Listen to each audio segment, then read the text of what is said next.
ఎలా ఉందన్న journey? Journalist నుంచి మొదలు పెడితే రాజకీయ నాయకుడు. వాస్తవంగా జర్నలిజం అనేది వృత్తి. తెలంగాణ ధనిక రాష్ట్రం అని తీరా చూసే లోటు బడ్జెట్ ఏంది? మొత్తం 10 సంవత్సరాల ఆర్థిక విధ్వంసం జరిగిందని ఇప్పుడున్న ప్రభుత్వం మీ మీద ఆరోపణ. ఆర్థిక విధ్వంసం అనేటటువంటి దానికి ఒక అర్థం తెలుసా? ఒకవేళ అదే నిజమైతే మొట్టమొదటిగా ఆర్థిక విధ్వంసం వైపు నడిపించినటువంటి వాళ్ళు ఎవరు అంటే పివి నరసింహారావుని మాట్లాడాలి, మన్మోహన్ సింగ్ని మాట్లాడాలి.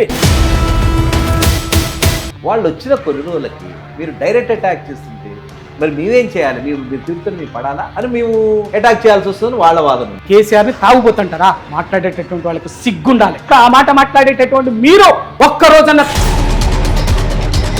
అరే ఏం అర్థం ఉందా? ఒక దశాబ్ద కాలం నాడు పరిపాలించేది, కొద్దిసేపు పేషెన్స్ ఎందుకు ఉండట్లేదు?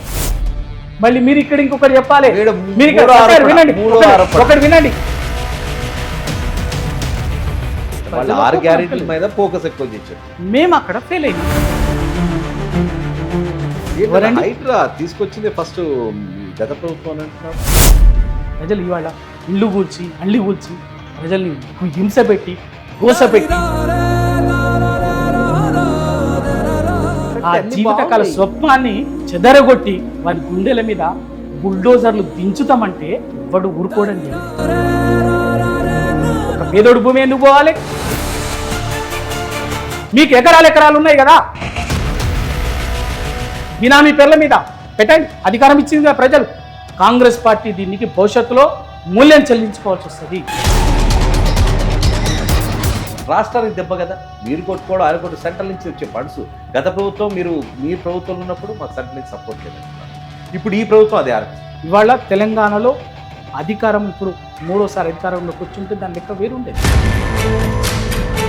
సోషల్ మీడియాని మీరు తక్కువ అంచనేశారా? కాంగ్రెస్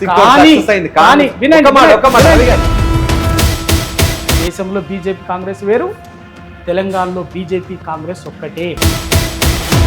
టీఆర్ఎస్ నుంచి ఆ పదాన్ని తీసేసి టీఆర్ఎస్ చేర్చుకున్నందుకు కూడా మీకు కొద్దిగా దెబ్బ పడ్డదని. వద్దు, అసలు వద్దే వద్దన్నట్టు ఇంకొకటి అనే ఉద్దేశంతో